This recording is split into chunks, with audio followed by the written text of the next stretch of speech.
It's Rusty Diamond, motherfucker. Yo, man. Boom, it's Rusty. What's up, everyone? Welcome to the Public Access Podcast, the Pub Podcast here on the Rusty Diamond Podcast Network. I am Rusty because if you couldn't tell already, I guess that's a pretty good indicator by the intro and then being on the Rusty Diamond Podcast Network. That's my name. So thanks, everyone, for being here. It's Friday. We got jobs, we got hustles. Some people have jobs, some people don't have jobs, some people just do a lot of different things. And my guest right here does a lot of different things. And I like that a lot. And so it's time for me to bring on my special guest. And my special guest is right here and right now. And my special guest is SpinalGator. What is up, man? What up, bro? Nothing much. Straight chilling. How are you? Dude, I'm pretty good. Just doing what I don't know, doing what people do on a Friday. It's Friday. I mean, what's Friday mean to you? What's Friday mean to me? I mean, usually it's meetings and bullshit, a combination of both, you know? Yeah. Work in the morning, bullshit afternoon, and hopefully at night. Depends on what we got popping that night. But yeah, it's a little bit of everything. Yeah. And so cuz I mean, you have like a bunch of different hats that you wear. I believe you came in and you're like, "Oh, I do this and this and this and do this too." And I'm like, "Oh, damn, dude, like this guy is just always fucking going," which is great. Yes, And sir. I so heard life is too short. You feel you can't live a yeah. boring life. So that's what I try. I overpack my schedule though. Like it sucks sometimes, but it's from that mindset of like, man, life's too short. I want to do everything, so let's do it right now. I'm not gonna wait. You feel? Mhm. So I mean, when do you get time off, or when do you have any time off, or how's that Uh, work? Do you plan it out, or is it just like, oh, I have a little bit of time popped out here, I can go and plan something for this evening? Are there future plans? future plans to just chill and not do shit. I wish. Yeah. Usually when I have like those like afternoons or Saturdays or Sundays, whatever, that's just like free, something comes up and I like, well, why not? So Hmm. it's tough. I'm not gonna lie. It's been tough. I have been wanting to chill just for a bit. For probably like 2 or 3 months now. I haven't had like a chill day where I don't do shit, which I feel like Yeah. I need because that's when I get creative. But I haven't had that in I don't know how long. Because yeah, if I have some time and somebody says, "Hey, let's do this," and I'm like, "Well, I have some time. Like, well, let's do it." Or if I want to Yeah. meet with somebody or like, "Hey, I haven't hung out with this homie in a fat minute. Like, let's go see what we can do or whatever." Then I'll start filling in all of the free time that I have to where I end up with little to no free time, unfortunately. But it's yeah, I don't know. It is what it is, I guess. So then, how's your creative part? Um, like, when does your creative part come out? Like, how do you have a certain thing you do, like going for walks or hanging upside down or I don't know, swimming in I don't know, in the Great Salt Lake or something. I don't whatever people do Those now. those are genius ideas, and I feel like they'd be mad healthier to like spark creativity. But no, I there's times when, like, if I'm being honest, there's times when just being around certain people just like sparks like different ideas, right? So Right. I, going to college and being around like business, the whole business world. They always said if you want to be successful, you got to hang out with successful motherfuckers. So what Right. I tend to do is try and surround myself or put myself in places where there's going to be like creative folks, um, artistic folks, business folks, like whatever success in entrepreneurship, creative, um, artistic styles. Like I try to put myself in those situations and with those people just to hang out with them, just to like, even if we ain't doing shit creative, like Yeah. just being around them, I feel like helps me kind of think of other shit. Cause then I'll ask them about like, oh, what do you got going on? Oh, this and that. Oh, interesting. How can I do something similar with what I'm doing over here? And that's usually where the creative gears start to turn. hanging out with other people, because like I said, I'm terrible when it comes to time management. Like I don't got that shit on lock. Uh, so I think hanging out with other people, especially if they're doing something completely fucking different than like what I'm doing, like Yeah. yeah, that Like, that I think is sick, because I get to learn from them, and I learned the value of that. It's funny because wrestling taught me the value of that. Folks have asked me, it's like, oh, all the shit you like know about marketing, which ain't much, but the shit you know about marketing, where did you learn that? And I tell them, professional wrestling. They say, how does that make any fucking sense? And I'm like, well, the way we train as like wrestlers, right? You're like, okay, you're not thinking about what I'm gonna do, what I want to do. It's what is the audience gonna feel? How can I make them feel some type of way? And then it like shifts, right? It's not an internal thing, it's like an outside, right? Like how can I right. make that person stand up and cheer for me if I'm the good guy, or the other guy if he's the good guy? Or how can I make this 7-year-old flip me off and have like a cool moment with them, you feel? Yeah. So wrestling taught me a lot. I think wrestling taught me a lot about business and marketing than my actual like business and marketing classes when I was in college, right? So taking that same idea, I try to learn from like other people, and like just try to see what's out there, just to help the shit that I'm doing. Even if like I'm never gonna do real estate, even if I'm never going to paint, even if I'm never in my wildest dreams gonna do a ultra marathon for like 200 miles down in Moab, right? I'll still hang out with these fuckers, because the ideas and like the things that they talk about and the process, like I can learn something for that to apply to my own life. So Yeah. that's where the creativity really comes from.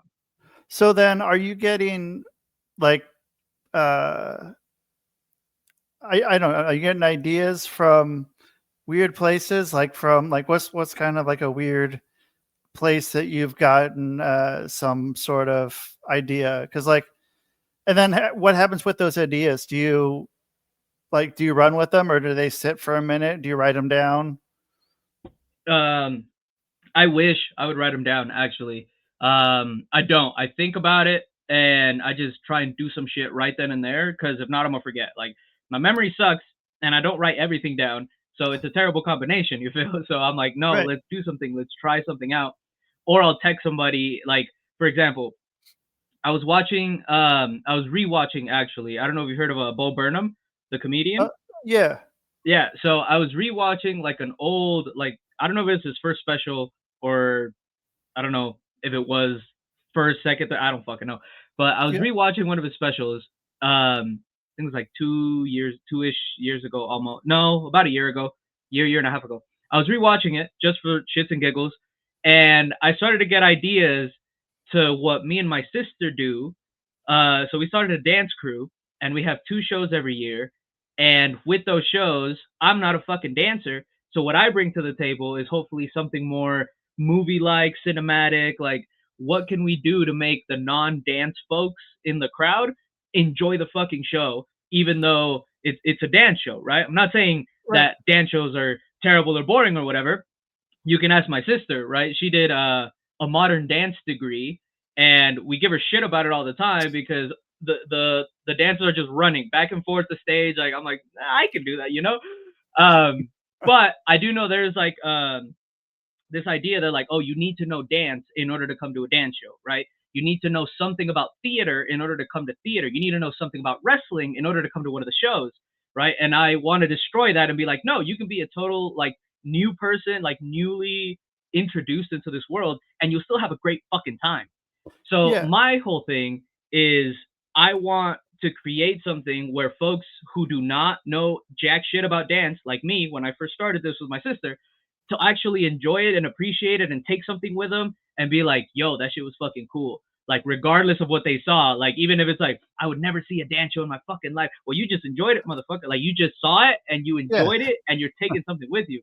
So I was watching the Bo Burnham show, or his special, and I got a bunch of ideas. I'm like, yo, what if we did something like this? Yo, what if we played with this idea?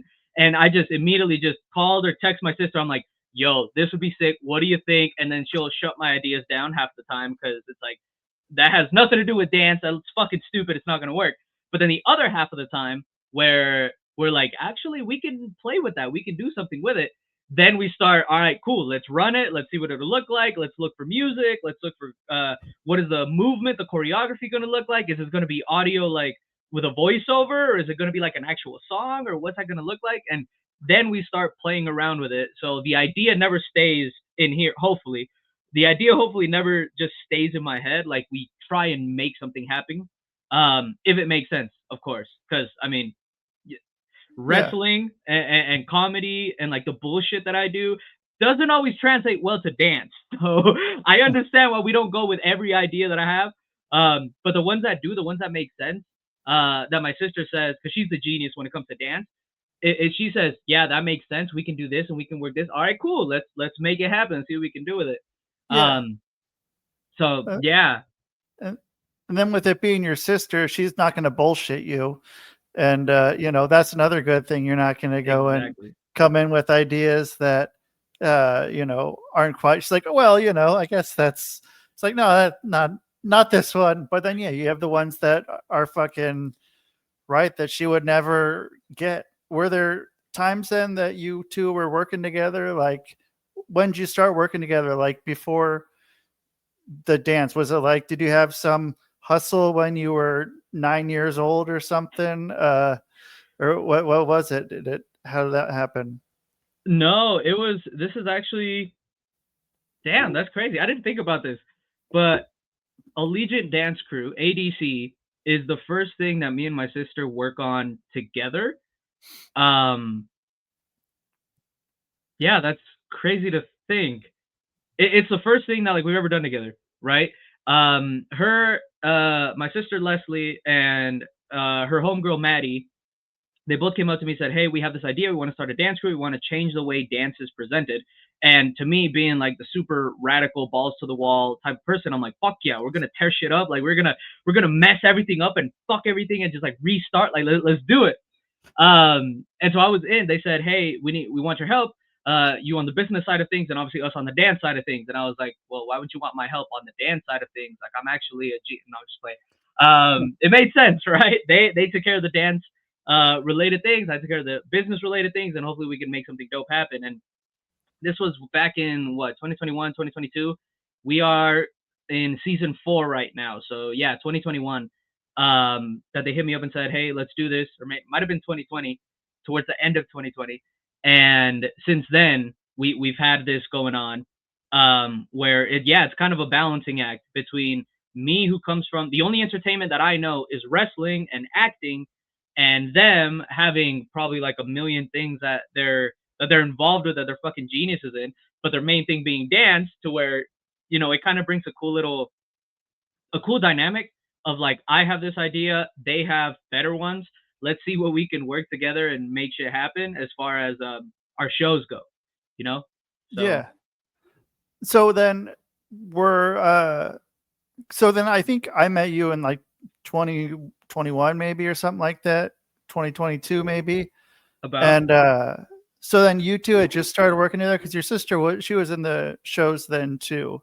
And so where I don't even know where you came from. You were just there at some point. And I just kind of was too, out in Utah. But like, you two just showed up, and I was like, I don't think I ever even asked. I was just like, oh, it's just more people on the show. I like it, but I don't think I knew how you got on, because you had the clothing line, and I believe that's what you were putting over at the time. And I thought it was going to be like a one-off or something, but then you kept being around, and your sister kept being around. I'm like, okay, well, I guess they're here, so great. And then so I don't know. I don't know where you came into that, or were you already doing? Yeah. So a little bit more recent, right? Once me, my sister, and our homegirl Maddie, we started the dance crew. We were like, yo, like, we can create some cool shit together. And I told my sister, I was like, I have an idea for something else that I'm doing, right? The streetwear brand that we had at the time. They were sponsoring Dive Wrestling. And I think we sponsored them for the first 2 years, or as long as the company stayed around, because I had to close it. But since Dive Wrestling started, what's up? I said close Yeah. it. Stupid. Yeah. It Okay. wasn't profitable, and it was just one of Making those a smart things where move. it's like, yeah, I'm like, I'd rather cut my losses now than, continue trying to put more money and effort into this that I've started to lose passion for anyways. So just like, no, we're done. But we've had that going for quite a while, and I reached out to Trey and said, "Hey, I'm thinking about coming back to wrestle. I have this idea for a storyline. What do you think?" And he was like, "Let's fucking do it. I have this and this that can help you out, or these people can help you out too. Like, let's make something happen." And I told my sister, I was like, "Look, I think this is a good fucking tag team that you and I got going on for the dance crew. Are you down to come and like shoot the shit, be around like the wrestling side of my life and make something happen there?" And she was like, "Fuck yeah, let's do it." She got in the ring only one time, but the one time she got fucking clobbered by fuck, what's his name? Uh Shit. I know his wrestling name. At least I think I know his wrestling name. Blake Grayson. Do I got his name right? Now I Is feel it like shit because I don't from remember. the guy? He was from Denver. I believe so. Big dude. Yep, the Suplex King, Blake Grayson. Yeah, I remember his name right. I bet. Okay, yeah. And that was the one time that she got in the ring. I got fucking murdered by him in our match. And then afterwards, he's like putting a chair around my neck, and he's like gonna stop me. And my sister comes in like, "No, you already won, whatever." And he's like, "All right, fine, whatever." Turns around, my sister's like going to check on me. He goes in and fucking boom, rocks her shit. Like the video is so fucking cool because my sister fucking took it, like took that fucking hit, goes fucking flying, and that was the only time she ever got in the ring. But it was that moment that I was like, "Yo, this is sick! Like this brother sister shit, like it's fucking cool." And it Yeah. added to the storyline, so it was a ton of fun, like so fucking fun. But before that, I had wrestled for probably like 7 or 8 years or something. Oh Different shit. name, yeah. Okay. Back, I don't remember if you ever worked at UCW back when that was a thing. I was just because I think UCW was gone by the time that I got to Utah. Hmm. Um, Got you. because I think it's you. Princess Deathwish said that it closed maybe during COVID or something, Yep. somewhere around there, and then yeah. So then you were one of. Was that the only place that there was to work at that point? Was just UCW, or was there some other kind of I think there, outlying? yeah, no, I think there was another promotion, but I didn't know too much about them. I Okay. wasn't involved with them heavy or anything. It was legit. I started at UCW, and that's where I was until they closed. And after that, I'm like, all right, I'm done wrestling for a while. And then, Trey went and did his own thing. I think, no, before that, I think Manny Lemons, whose real name I probably shouldn't say on here because he used to give him shit about it. But Manny Lemons, I remember he'd gone off and done his own thing before UCW shut down, if I remember right. Oh, So Manny had Devotion, and Trey started Dive. And by the time everything was settled, when Steve said, "Well, what's the point of bringing back UCW? Like, there's other options, and now there's multiple places you can go and wrestle. Like, fuck it." yeah. But UCW was my starting place. Like that was my home. That was my spot where I don't claim it as mine, but that's where I started, and so that's where I got to show a lot of love for the folks, the original folks who were at UCW at the time, who helped me and trained me and like did everything with me, because I had a bunch of crazy stupid ideas, and similar to with my sister, I have a lot of ideas. Once I present them, they're like, "That's kind of stupid." All right, cool, fine, whatever. And people always steer me in the better direction. So I did have that at UCW. Trained there for a minute. I was going by Durango Kid. I had a mask, the tights, boots, like the high flying luchador, super baby face, like good guy, like super kiss ass type of motherfucker. And then towards the end of UCW, I created a different character with no mask. So I was working twice on most of the shows where I was like the good guy, Whoa. Durango Kid, and then I would go to the back, change as fast as I could, and then boom, I'm back out for another match as Lil Pepe, who was this like cholo character. Like he was just for Oh, shits and giggles. Like he had no wrestling like whatsoever, nothing exciting to be like that's a good wrestler. Like no, he was fucking lame. he was boring as shit when it came to wrestling, but he could talk a lot of shit, and people loved it. Like my name, I don't remember how the fuck I exactly came up with my name, but Lil Pepe ended up being to the crowd Lil Peepee. And so they had something to hold on to, right? To be like, oh, here comes Lil Peepee. And I'm like, no, it's not Lil Fool. Like, I'm talking all this shit. Like, it's a big ass Peepee. And like, they're all loving it. Two completely different fucking characters that I think most people didn't know which one was which because I tried so hard to like make them act different. Unless Yeah. you're one of the boys in the back, boys and girls in the back, like I hope you had no idea who was who, until towards the very end where I started to look and act, started to kind of mix them a little bit more. At least like my wrestling style and like my performance and how big I was with everything. So probably toward the end, people were like, yo, hold up. No, I think that's the guy with the mask. I'm pretty sure. But hopefully not. Hopefully not. Now, I mean, I don't give a fuck at this point. Like, those two characters are retired. So I'm like, it's okay. Y'all can know. Guess what? Yes, I wore the mask. Yes, I didn't wear the mask. I was an asshole, but I was also a good guy, Yeah. Was there a and that was it. reveal on No. that?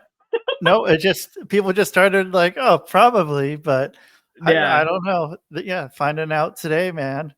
Yeah. That No, I think once I started getting more involved in social media, once I stopped doing wrestling and started doing music and started the streetwear brand and like, started to try and build a social media brand, like a following, yeah, I would just post about it, be like, oh, throwback to when I used to do this.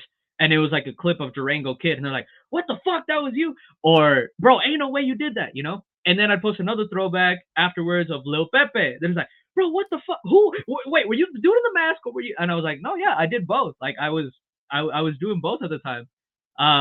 So it wasn't until recently that I was just like, nah, fuck it, let everybody know I don't give a fuck. It's whatever.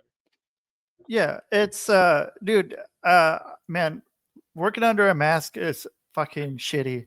I hate it so much. Oh yeah, Dude, yeah, I don't know how people do it. It's ridiculous. I had to do it up in Canada, like for a while. There was like a revolving they I think they were called the Mean Machines or some dumb name like that. And yeah, dude, having to wear like them, and it was like a fucking full mask. It was, and like you couldn't see shit, and it's yep. fucking hot, and so I mean, How long did you work? How long did you work in that mask? Dude, I think I did maybe like 5 matches, maybe, and that was. I mean, like you did way more than 5, and 5 was like, dude, I never want to fucking do this again. Don't No, fucking it's put me tough. under a fucking hood, dude. Do not fucking do that shit. I fucking hate it. No, I remember that shit got really, really, really sweaty, like super fucking hot and sweaty. Cause the way I wanted like my character to be is like, oh, dark and mysterious. So like the mouth was covered, the nose was covered, the eyes were covered. Like you couldn't see shit. Whoa. Like on my end. It wasn't until later that I was like, you know what? I don't give a fuck. I need to breathe. That I started designing my mask like with holes in them because I was like, fuck this, bro. Like it was so hard. So, did you have a mask person that like someone local that would do masks, or did you have to go from somewhere else to get them? I was pointed. I don't remember who introduced me to them, but there was this guy out in Mexico who would do. I think there was other people at UCW actually who got their gear from him too. I don't remember 100%, so don't quote me on that one. But they pointed me to him. They said, "Hey, he can make some cool shit. Like you design it, even if it's like the shittiest design, because I can't draw for shit. Even if it's the shittiest design, like he'll make it fucking amazing." And yeah, shout out to Don Raul out in Mexico because he was the one. I don't even know what part of Mexico or nothing. Like I just knew that I had to send him this much money. I told him this is what I want. Here are the colors. Like go crazy. And then, weeks later, I see some shit in the mail or like FedEx, UPS, whatever, and I'd open it and it's like new gear and it's like, holy fuck, like it was sick. Like he knew exactly what he was doing, like mad professional with everything. Like it wasn't, because what I imagine, right, growing up loving wrestling, I would buy the knockoff masks, right, the Rey Mysterio, the Sin Cara. Like I even got some. My grandma to bring me some from Mexico, and they're like cheap, like low quality, like the texture, like the cloth. It was just it was whatever. But I'm over here Right. like, yeah, that's fucking cool. So I thought that's what it was gonna be like. And so when I received like my first actual like custom gear, I grabbed it and I was like, holy shit! Like it was thick, it was bright, like sparkly, like it was man, it was amazing. But he wasn't out here locally. No, he was out in Mexico. I think he All right. still is out in Mexico. Um, where are the weird places you worked? Like as far as I guess I'll ask wrestling first, but then I Okay. kind of want to know other ways before that. But like wrestling, you like the one I like saying is the parking lot Walmart. The Walmart parking lot in fucking Chico, California, man. Mm. Um, you have a fucking weird spot that you've worked at like that. Um, If you haven't, it's probably good. I no, there was. I don't think it was weird. I just think it was off. Like it didn't quite make 100% sense. Because we did almost every year for the September holiday, Labor Day or Memorial Day. Yeah. I don't remember which one it is, but in September, right? They had this big festival down in Provo and big Latin American festival. So you had like the Oh stands yeah. and like the food, the elotero, the guy with the elotes, and like a bunch of different things. And UCW, we'd go down there and we'd wrestle. We put on a show for the 3 days, I think Friday, Saturday, and the Monday or whatever. And that to me was cool. Like it made a lot of sense, right? There was a few times though that at least I remember this one in particular because I was just starting out. We it was I don't know if it was like a fundraiser or what, but it was at a church. So we go to a church and we're outside, right, in the grass, and it's hot as shit. It's in the middle of the summer, and we have like a small little like dressing room, like tent set up to change and all that stuff. But I remember as soon as I got out the curtain, they announced my name, Durango Kid. I was like, oh fuck, this is gonna suck. Like this is gonna be tough. There wasn't that many people at the show to start off, which again made sense, right? Well, to me, it didn't Yeah. make that much sense, to have it there unless there was a bunch of shit going on, right? Because I know like churches they have like their fundraisers where they have like food stands and like all these different things that they're selling and whatever. From what I remember, it was pretty empty. Unfortunately, there was like two stands maybe, and one food truck. So it was like, oh shoot, that's tough. Um, wasn't that many people there. It was hot as fuck. But we still went out there, and obviously, as wrestlers, as professionals, like you go out there and do what you do. It doesn't matter if it's 200 people or 10 people. You go out and do the shit that they want to fucking see you do. So we did that, and I think that was as weird, not that weird, but as Yeah. weird as it got. Thankfully on my end. Yeah. So I mean, I think it's easier to work in front of 200 people as opposed to 10.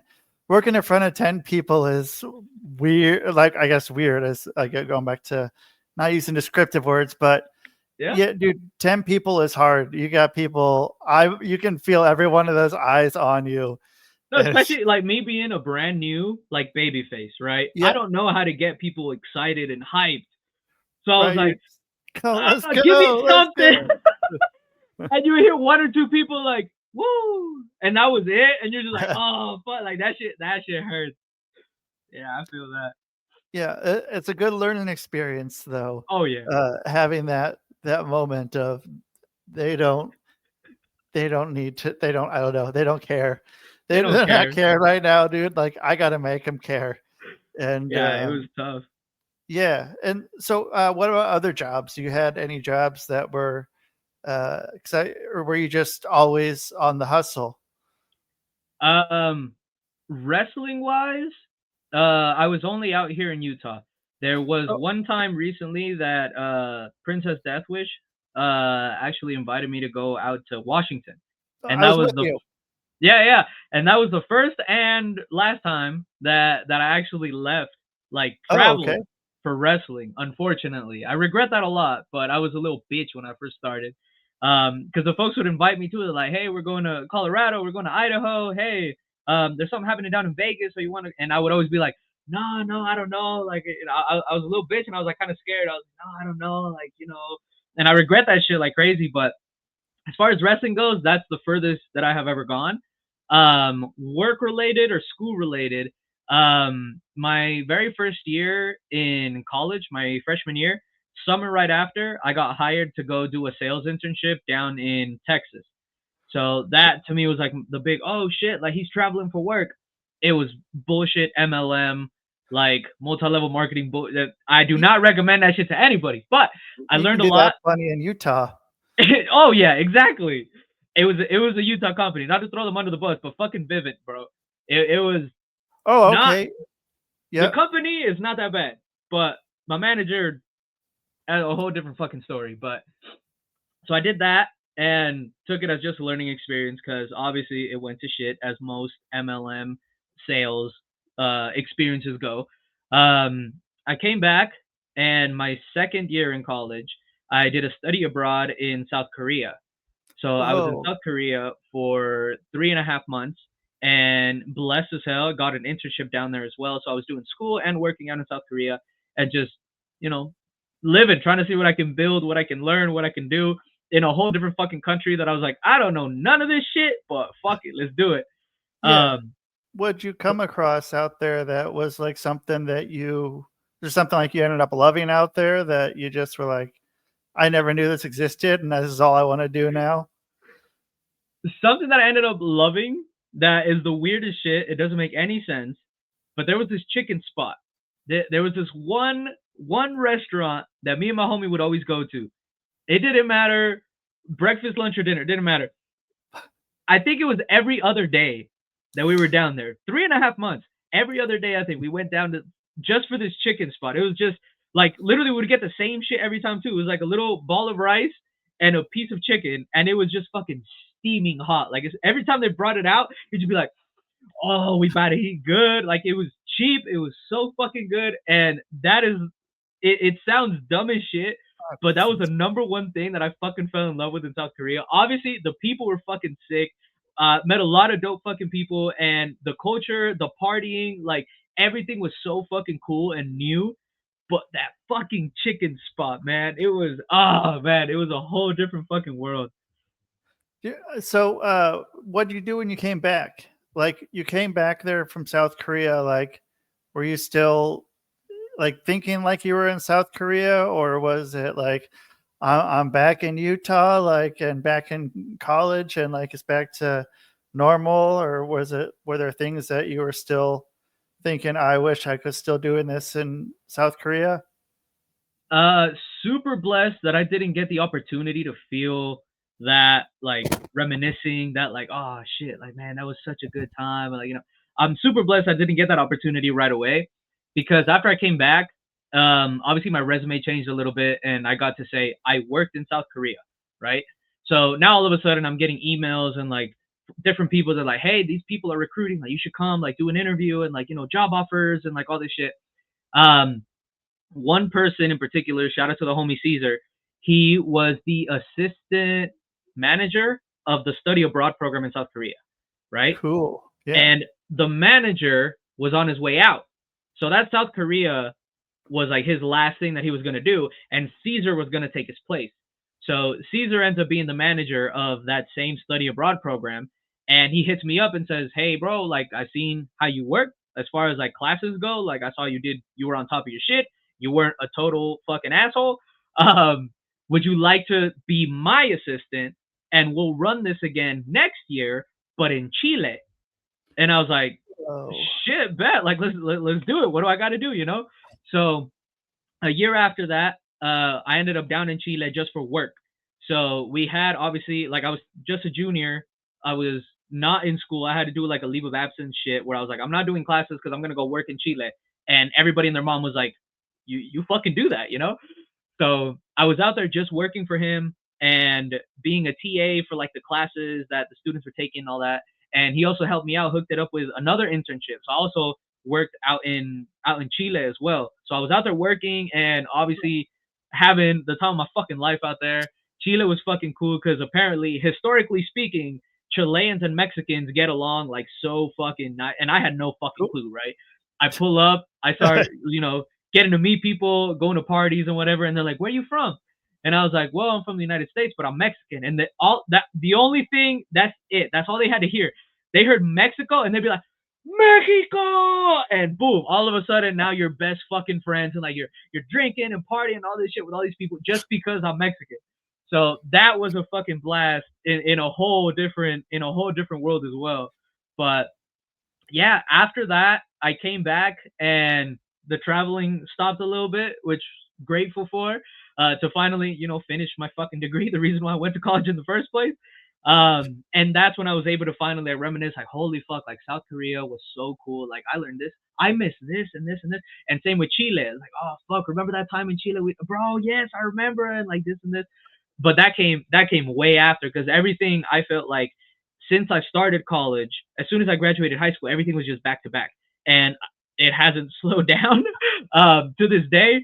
But I feel like it always has been like that. It's like, all right, what's next? What am I gonna do next? What was that? How can I get involved with that? Or, oh, you know what'd be sick? Australia would be sick. Like I did think about it at one point. I was like, you know what? They're running some internships in Australia, and they're associated with the University of Utah, so they're like trying to hire from here. That's my way in. I'm gonna go to fucking Australia. You know what? France. I don't know no Europe. I've never visited no Europe. Like, let's fucking do it. COVID happens. I can't go to Europe, but it was always something that I was like striving for. But after that, it was straight chilling. I was like, no, I gotta work on this. Started up more businesses. Because when I was in Korea, I had already started one. When I was in Chile, I think that was two, and then after that, I dropped one, started two more, and it just kept fucking going to where I was in school, starting businesses, but also doing internships and trying to get some actual like professional experience under my belt as well. And it was just back to back to back to back to where, yeah, to this day it's the same. It's just, what's next? What am I gonna do next? What's the move? What sounds cool as shit? Like, let's fucking do it. Yeah. Yeah, it's wild. And so then, like, were you having any spots where it was like, I don't have shit to do? Or was it always like, dude, No, here's this? Or it's like once you hit a wall, was there ever hitting a wall, or was it just always fucking go? no, I think looking back now, I'm like, I kind of blame my parents for it, because growing up, it was always there's something happening. Like, we're always doing something, right? There were no Saturdays of sleeping in, even though I wanted to. Like, I wanted to just, Huh. sleep in, maybe wake up early, but to watch cartoons or some shit, be like, no, no, no, we got to Right. go here. We got to do this. We got to visit these people. There's going to be a party, so we're going to go help set up. And like, it was always just back to back to back. So I think I've just been used to it, like, for so fucking long, that coming back, like, even like I said, to this day, I don't think there's ever been a point in my life where maybe longer than 2 days I have been just chill. Like, no, because obviously, like, when you go on vacation, like, you're still trying to enjoy everything. You're still back to back, so that doesn't even Right. count to me. You feel? The longest, I think, maybe 2 or 3 days that I was just like, all right, I can breathe. I can do nothing. I could just sit on the couch, be a lazy ass, watch some TV, or like, fuck around and go outside for once, touch some grass for once. Like, there hasn't, I don't think there's ever been a point in my life, unless I was like sick and I just couldn't get out of bed. Yeah. Besides that, I don't think there's ever been a point where I'm just like chill, like a solid period of my life where everything is just like controlled and easy and calm. Like, no, I don't know if that's an issue. I don't know if it's a bad thing, but I know for a fact it hasn't happened. Because I'm always excited about something else. Like, there's always something else that I'm like, oh, I want to get involved in this, or what if I try this? And like I said, it started when I was little. Like, when I was, what was it, probably 5 or 6 years old, I started singing, right? And I would practice singing all the fucking time, to the point where at every party, at every quinceañera, like, family, friends, and everybody would be like, oh, can we get Eric on the mic? Can you have him sing this song? This is my favorite song. I know he knows it. Like, can you come sing? So I was like, every party and stuff, I was performing. I was doing something. I was like, oh yeah, I'm excited about this. And I would dream like super stupid, like complete like childhood wonder of just like, one day I'm gonna be a fucking singer and rock star, and it's gonna be amazing. I'm gonna be famous. I'm always gonna be on stage.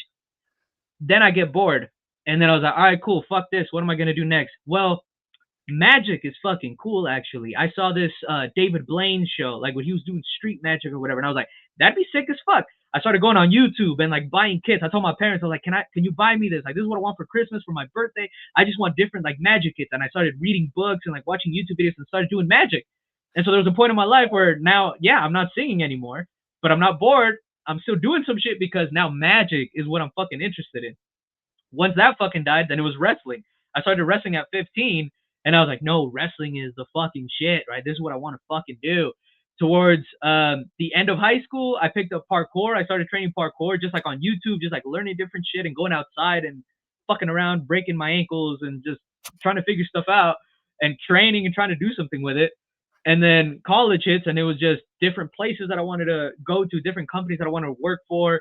Um, Something. There was always fucking something to where it's like I don't know if I can't personally, or I just haven't gotten the chance to, or to me it doesn't make sense to like chill, like Yeah. because no, to me there's always something else, you know.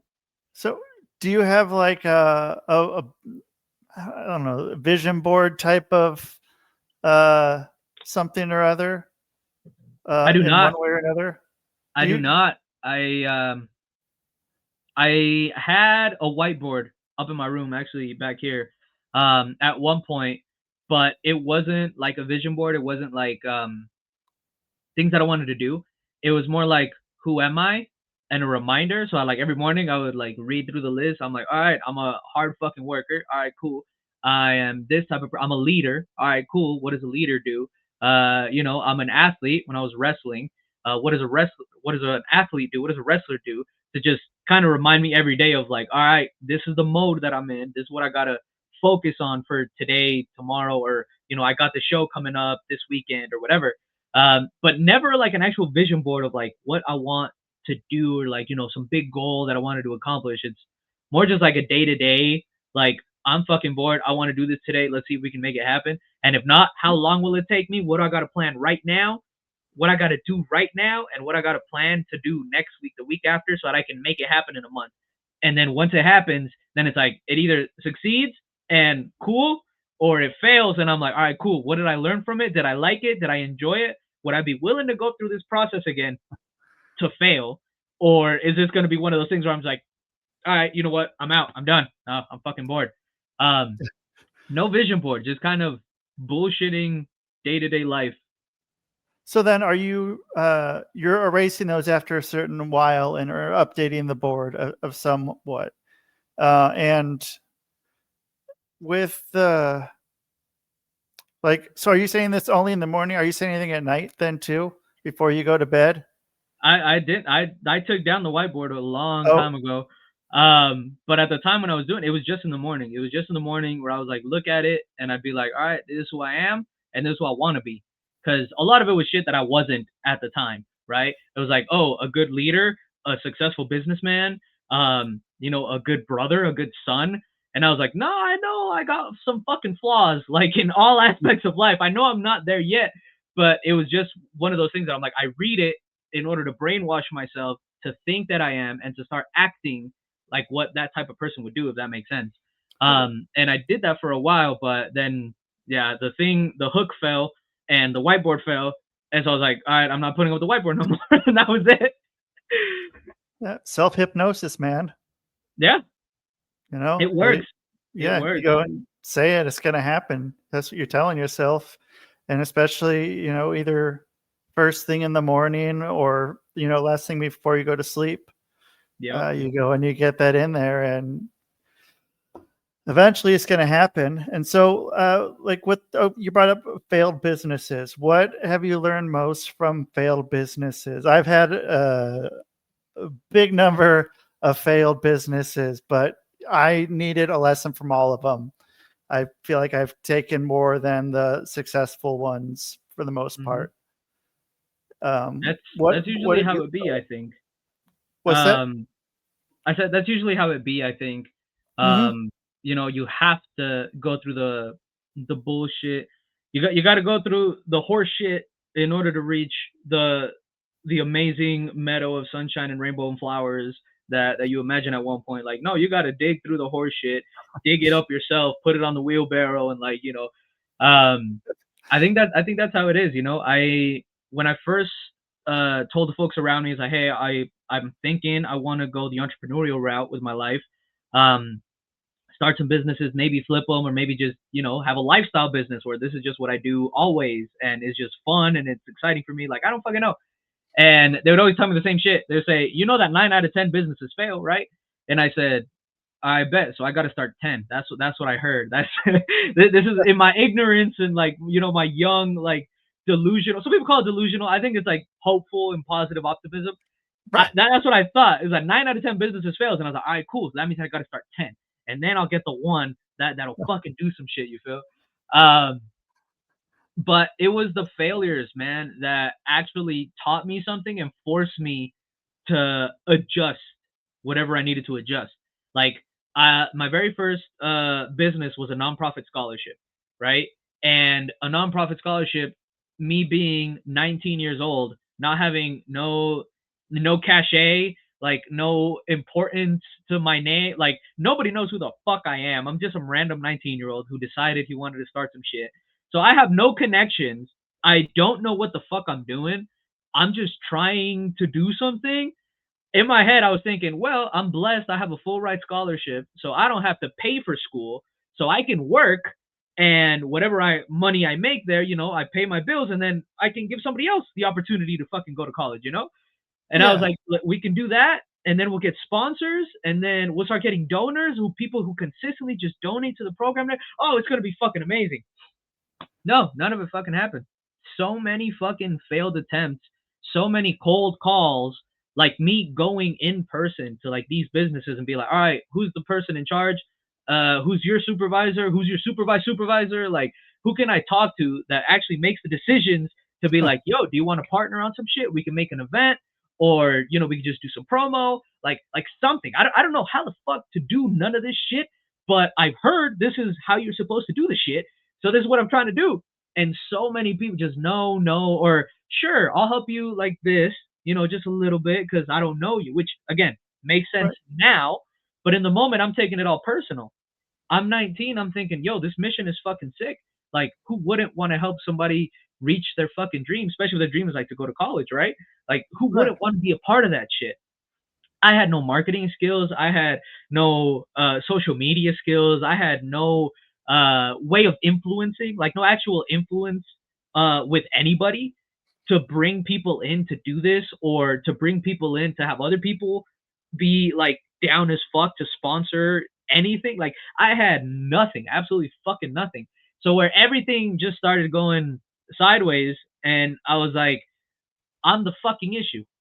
I'm the fucking issue. I guess people don't want to fucking work with me because I ain't shit, because I don't know anything, and maybe I just gotta fucking stop and just do what everybody else says I'm supposed to do, right? Just go to college, get your degree, get a normal fucking job, and don't try to build nothing because 9 out of 10 businesses fucking fail. I was like, fine, fuck it. That's what I'm gonna fucking do. That failure, after a few months of just like, nah, that shit was exciting though. Nah, but that shit was fun. Nah, but now I have this homie who like does this and this. He has 2 stores, and he's always sponsored like our, even if it wasn't crazy, like, he'd donate 10, $20. He was always down to help. Now I know all these people, right? The things, the people that I was able to meet and the things that we were actually able to do, I'm like, holy fuck. No, that was fun. Maybe it's true that I ain't shit, but how can I become the shit to where people have no choice but to fucking work with me? Like, they want to fucking work with me, So with those failures, I think it helps someone think about it a lot deeper and a lot more personal. Because to me, I was like, people just fucking hate me. And it wasn't until I started wrestling with that idea to be like, well, maybe I'm just not worth their fucking time yet. Maybe I need to become the person or do the shit that deserves people's time and attention and sponsorship and like all of that. Okay, cool. Let's try again. And then boom, you start the next one and the next one. And every fucking failed business, I can agree with you 100 fucking percent, has taught me something that I don't think any success would ever fucking teach. Right. And I mean, yeah, people can tell you their success story anytime, and you'll maybe get some stuff from it, but it's good to learn about what didn't work out and Mm-hmm. why it didn't work out, because then it's the same thing with relationships too. It's like you gotta you gotta learn something from it, and or else then you start noticing, oh yeah, I remember that happened, and it didn't quite work out, but now I know this, so I can try to do this differently, and hopefully it'll have a different outcome. And maybe it will, maybe it won't, but then you move from that 9 out of 10 businesses fail to, what if I'm the one business, I got to start that 10th business. And Yeah. it's a cool way to do it. And uh then I think I saw that you had a book as well then too. Believe it or not, when I was down in Chile and I was Yep. working, believe it or not, I got bored. And Oh, so I started writing the fucking book when I was in Chile. I was working in the mornings for the homie Caesar and, the program itself, the study abroad program itself. I was a TA to all the professors. And then in the early afternoons, I'd be working at my internship. And then I'd come home and I wouldn't want to go out. Number one, well, I wouldn't want to, but I was also broke. So I was like, I can't go out. I can't do shit every fucking day. I'll save my money. We'll go out on Friday, Saturday, whatever. Um, but 5 days of the week, Monday through Friday, Monday through Thursday, I was like bored as shit at night and I didn't want to watch Netflix. I didn't want to just not do shit. So I started writing the fucking book when I was in Chile only because I was fucking bored. I got bored. I started writing. As soon as I came back, I finished writing, and it was therapy more than anything. Because the book fucking sucks. Like I'll be 100% honest. Like the book fucking sucks.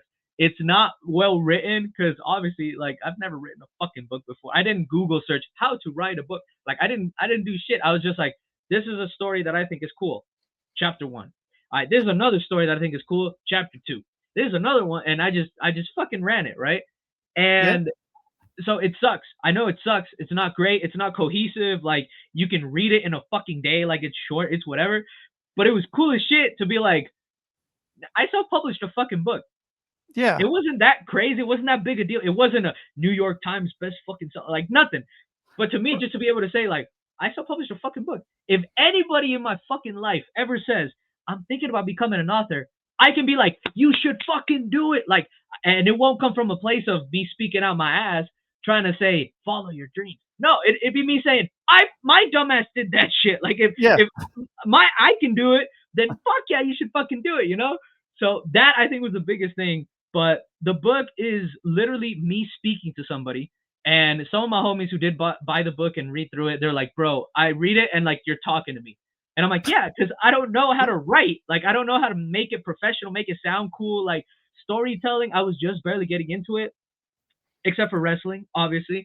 I had those years of experience of storytelling, like physically, like in person. But Right. writing down, I had no fucking experience. Like, hell no. I would write essays for college because I had to. I didn't like want to create a fucking story and like think about, oh, what are the details that I need to include, and like, no, fuck no. I just said, look, this is what happened. It was cool as shit. Or this is what happened. It fucking sucked. This is what happened, and oh man, those good fucking times. And it literally has my full vocabulary, like the way you hear me speak right now.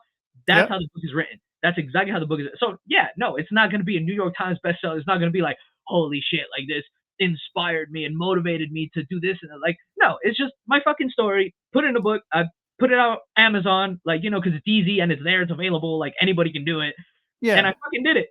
And it was all because I got fucking bored in Chile. That I was like, what the fuck else am I gonna do? You know what? I'm gonna publish a fucking book. I don't know where the fucking idea came from or nothing. I just started fucking writing, and then once it was done, I sent it to like some of my homies that I knew from college who I Yep. knew were like better at English and history to like write essays. And I was like, hey, can you edit it real quick? And so they were my editors. They were my fucking editors. Shout out to the homies. They were my editors. I had some of my homies design it. Like it was so like rough put together, like so street, like claw, like just fucking figure it out how to do it. No professionalism whatsoever. But it was cool. It was a cool experience, and like I said, the best thing that came out of it was a lot of therapy for me. Because as I'm writing these stories, I'm like, holy shit, like that's the reason why I enjoy this, or that's the reason, that might be the root cause of why I think this about life right now. Should I change it? Should I not? I don't fucking know. Anyways, back to writing. Like it was mad therapeutic. If nothing comes of it, I don't care. Bless is fucking grateful for everybody who has bought the book, who has read it and has told me about it. Like bless is fucking, I thank them so fucking much. I'm grateful for it. But if nothing comes from it, at least I got some fucking therapy out of it. You feel? Sure. Like that was the biggest shit that came from it, I feel. Yeah. So are you doing like speaking engagements as well? Are you going out and doing like talks anywhere, like as like I was motivational speaker kind of a deal? I appreciate that. I appreciate that question. I have never officially been hired like to do any motivational speeches or anything like that. I see, now that you bring it up, now this is an idea, and if you see me reaching out to people and like trying to be a motivational speaker, but this is where it came from. But never has that happened before. I have been asked when I was in college. I was asked to go speak at high schools about my experience going from high school to college, and then in college about the scholarship opportunities that I found and the folks that were able to help me go to the University of Utah, because that shit was fucking expensive. So I had those moments where I would go and present. So I had a lot of public speaking experience while I was in college because of that. So I would go back to the high schools, different high schools all over the valley, and tell them, look, this is my life. This is my story. I'm going to tell you 100% raw and real, except for the cussing because your teacher won't let me. But besides that, this is 100% me. This is actually what happened. This is what I had to do for it. This is the amount of work that I had to put in. And these are the times I got lucky. And you kind of mix a little bit of both, and boom, this is where we're at now. I mean, bless as fuck. I got to travel to South Korea. I started telling them all my stories and all this shit to where hopefully it was inspiring or motivating to some level, but it was never on a come speak to motivate these kids or like to inspire them to do something. I'm like, no, I'm just here to tell you my fucking story. And hopefully it's one of those things where you hear me and you'll be like, if this dumbass can do it, then I know for a fact I can fucking do it. Let's go. And like it gets you to lock in. Maybe it's inspiring in that way, but never has it been like an explicit like you're coming here to light a fire under their asses. Like never has that been that way. I'd be open to it. I've never fucking done it before in my life, Like I said explicitly, I haven't done it Yeah. in my life, but maybe without thinking about it, it has happened. Maybe there is a student out there somewhere who was like, I remember that bald motherfucker who pulled up to my class and started talking about this and this and this, and now I want to do, and like that inspired me to do this. Hopefully there's at least one out there. That'd be sick. That'd be fucking dope. But I have no fucking clue.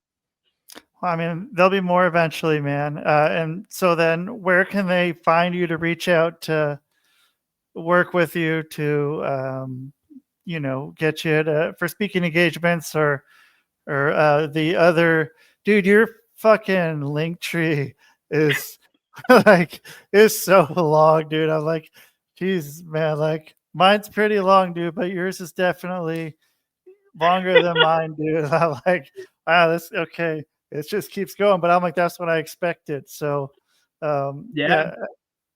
No, I mean How, all my socials, Eric Jara or SpinalGator. SpinalGator is more of like the real raw authentic like bullshit version of me, like YouTube, Instagram. I'm not heavy on TikTok, but I'm on there. All of that professionally, LinkedIn, Eric Jara, and just look for the bald Mexican dude, profile picture in a circle, and you're like, oh yeah, that's Eric. You feel? Yeah, no, that's it, man. cool. Yeah, dude. Thanks so much for coming on and doing this and making my job easy. So Hell yeah, yeah, man. No, thank you for inviting me, first of all. yeah. And thank you for being a dope interviewer. Like hopefully it wasn't an interview, but the way like you just knew like so much. They're like, Eric, you fucking traveled, huh? I'm like, oh shit, I did do that, huh? I forgot. Like let's fucking talk about it. Or you're like, oh, when did you start wrestling? Oh, let me tell you, bro. Like I was fucking engaged in the conversation the whole fucking time, bro. So props to you for that shit, bro. That shit was fucking fun. That shit was sick. Appreciate that, man. Yeah, it's I like having it this way because it's just like I don't want to write down a million questions and then like get to a certain spot and then like, oh yeah, let's go over here when we're already right here and we can go veer into that lane. So yeah, man, let me know when you're got your first speaking engagement. Drop me a line, man, and let me know. I got you, bro. Thank you so much. You bet, man. You can head on out, and I'll take care of this, and I'll get you this later on tonight. Sounds good. Thank you. Peace You out, bet. bro. Peace. All right, that's Eric Jara, SpinalGator. Good dude. I traveled with him. Yeah, I don't know. We went from Salt Lake City and drove up to Spokane, I think, which is like a 11-hour drive, which is crazy. It's a crazy long drive. Everything's so far away out there.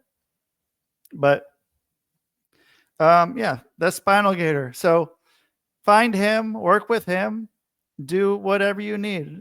He's a good guy, and I'll put him over. So thank you, everyone, so much for being here. You want to check me out, rustydiamond.net, hypnosisisgreat.com, popuphealing.net, worldclasscustoms.com. If you need some gear for your action figures, we can do that. I got the best guy working on that. And then, yeah, if you want to check out my books, go to Amazon. They're on there. Just go to my rustydiamond.net. It's my link tree, but yeah, I have Linktree envy from SpinalGator. He's got more things going on than I do. So yeah, follow him. Thanks everyone so much for being here. And that is the show, man. Boom.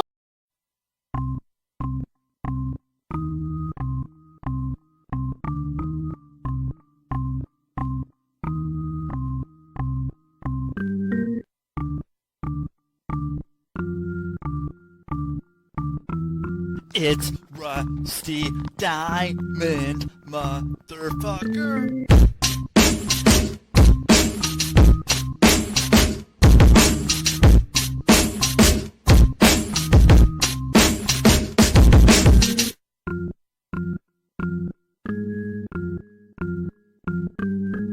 It's Rusty Diamond, motherfucker.